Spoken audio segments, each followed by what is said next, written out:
अस्सलाम वालेकुम dear students. बिस्मिल्लाहिर्रहमानिर्रहीम।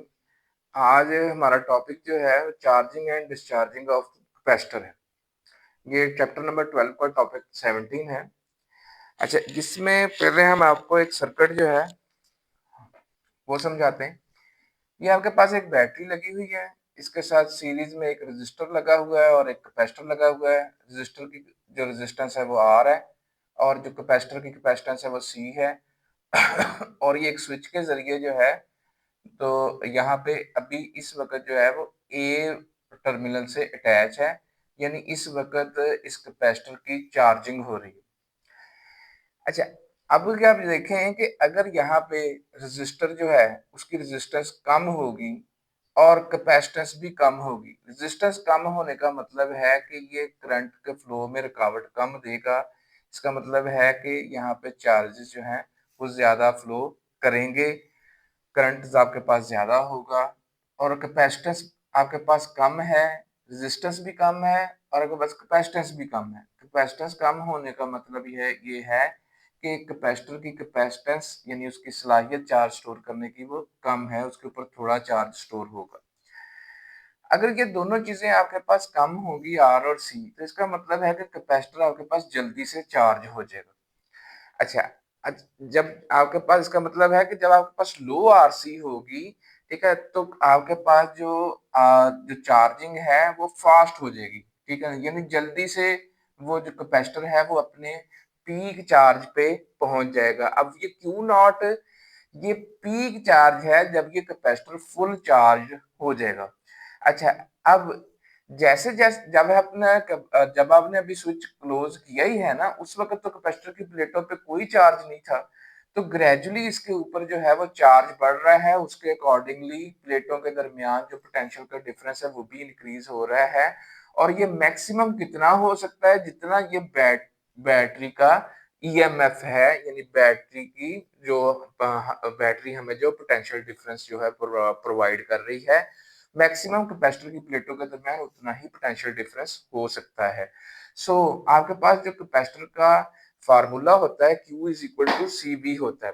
अच्छा, तो इसका मतलब है कि कैपेसिटर के ऊपर जो मैक्सिमम चार्ज स्टोर होगा हमने इसको Q नॉट से एक्सप्रेस किया है, और ये कैपेसिटर की कैपेसिटेंस और इनटू ये V नॉट क्या है कि ये जो जब वो फुल चार्ज हो गया है तो उसके दरमियान, उसकी प्लेटों के दरमियान पोटेंशियल डिफरेंस है जो कि ये जो अप्लाइड ईएमएफ है इसके इक्वल होगा। अब वो कैपेसिटर फुली क्या हो गया, चार्ज हो गया। अब हम बात कर रहे थे कि जब आपके पास लो लो आरसी थी, यानी रेजिस्टर की रेजिस्टेंस भी कम थी और कैपेसिटर की कैपेसिटेंस भी कम थी। अब हम बात करते हैं कि अगर आपके पास जो रजिस्टर है उसकी रेजिस्टेंस काफी ज्यादा हो, इसका मतलब है चार्जेस के फ्लो में रुकावट काफी ज्यादा होगी, चार्ज कम यहाँ पे फ्लो करेगा, यानी करंट कम होगा। अच्छा, करंट कम होगा और यहाँ पे कैपेसिटेंस ज्यादा है, यानी कैपेसिटर की एबिलिटी ज्यादा है चार्ज को स्टोर करने की, तो इसका मतलब है कैपेसिटर को चार्ज होने में, यानी फुली अपने पीक क्यू नॉट पे पहुंचने पे उसको काफी टाइम जो है वो दरकार होगा। सो आप देखेंगे जब आपके पास हाई आरसी होगी तो जो पीक वैल्यू ऑफ चार्ज पे पहुंचने में अभी काफी वक्त है, तो इसका मतलब है कि लो आरसी आपके पास जो है जल्दी से आपके पास चार्जिंग हो जाएगी और हाई आरसी पे आपके पास देर से चार्जिंग होगी। अच्छा, अब ये क्यू नॉट वो पीक वैल्यू ऑफ चार्ज है जो कि कैपेसिटर की प्लेटों पे आना है। अच्छा, अब यहाँ पे ये 0.63 इंटू क्यू नॉट लिखा हुआ है, इसका क्या मतलब है? इसका मतलब है कि 63% ऑफ क्यू नॉट, यानी कैपेसिटर 63% तक चार्ज हो गया। तो ये वो डॉटेड लाइन है जो शो कर रही है कि total peak value of charge यानी क्यू नॉट का 63% यानी 0.63 इंटू क्यू नॉट को।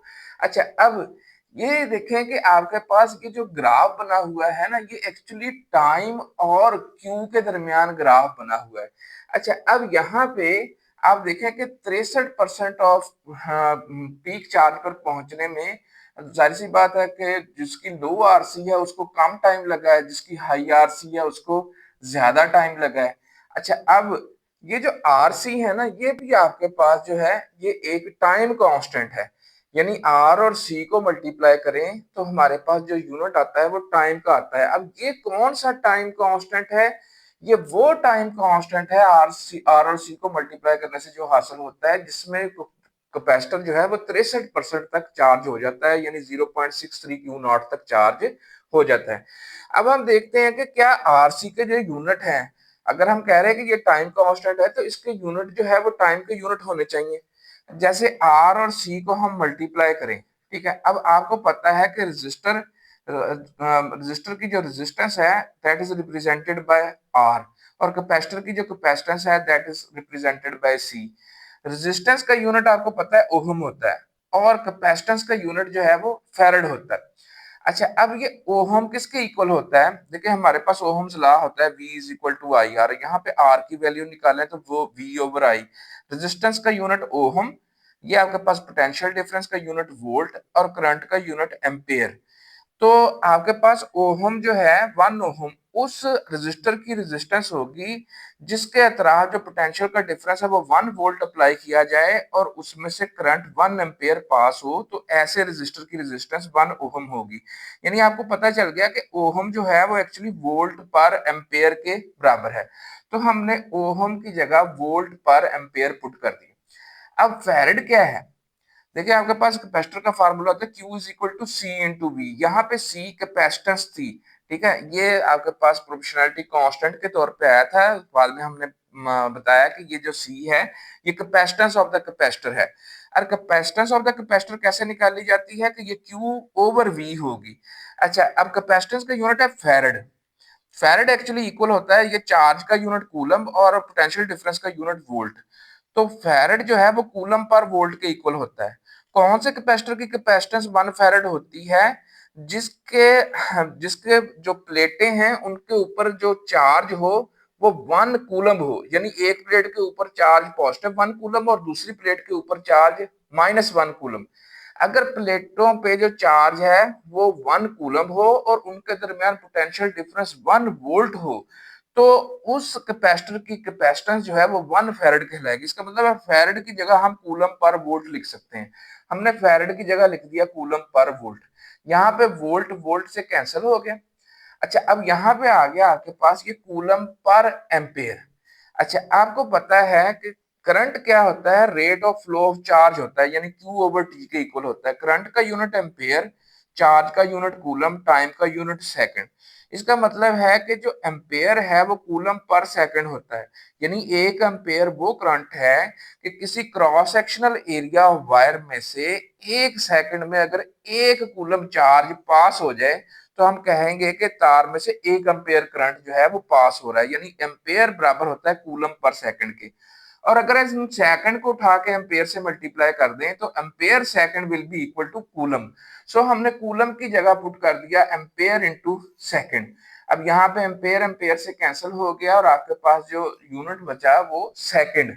तो आपको पता है कि हमने अभी ये प्रूफ कर दिया है कि आर ज़रब सी, यानी ओहम इंटू फैरेड जो है, जो आर इंटू सी का यूनिट है वो एक्चुअली सेकंड के इक्वल है। सो आर इंटू सी का यूनिट क्या है? सेकंड है, जो कि आपके पास टाइम का यूनिट होता है। So R C will be a time constant. और कौन सा टाइम कांस्टेंट है? जिसमें कैपेसिटर जो है वो 63% तक चार्ज हो जाता है, यानी 0.63 ऑफ उसका peak charge that is Q not. अच्छा, ये बात हो गई चार्जिंग की, कि जैसे लो आरसी थी तो उसको जो है वो जल्दी से क्या हो गया? चार्ज हो गया। हाई आरसी थी तो उसको चार्ज होने में देर लगी। अब इसी तरह डिस्चार्जिंग के लिए ये जो आपका स्विच है हम इसको ए से डिस्कनेक्ट कर देंगे और बी से जोड़ देंगे। हमने ए से डिस्कनेक्ट कर दिया और बी से जोड़ दिया। अच्छा, अब ये आपके पास जो प्लेटों के दरमियान यहाँ पे पोटेंशियल था वो पीक वहाँ जो है ईएमएफ के इक्वल हो चुका था। अब यहाँ पे हायर पोटेंशियल है, यहाँ पे लोअर पोटेंशियल है, तो यहाँ पे आपके पास इलेक्ट्रिक करंट जो है वो फ्लो करेगा। इसका मतलब है कैपेसिटर डिस्चार्ज होगा। अब वही बात कि अगर कैपेसिटर की कैपेसिटेंस कम होगी, रेजिस्टेंस भी कम होगी, इसका मतलब है कि ये कैपेसिटर जल्दी से डिस्चार्ज हो जाएगा। सो लो आरसी के लिए ये कैपेसिटर जल्दी से डिस्चार्ज हो गया और फुली डिस्चार्ज हो गया। अच्छा, अब अगर आपके पास जो है कैपेसिटर की कैपेसिटेंस भी ज्यादा हो, रेजिस्टेंस भी ज्यादा हो, यानी करंट के फ्लो में मजामत ज्यादा हो, तो इसका मतलब है कैपेसिटर को डिस्चार्ज होने में ज्यादा वक्त दरकार होगा।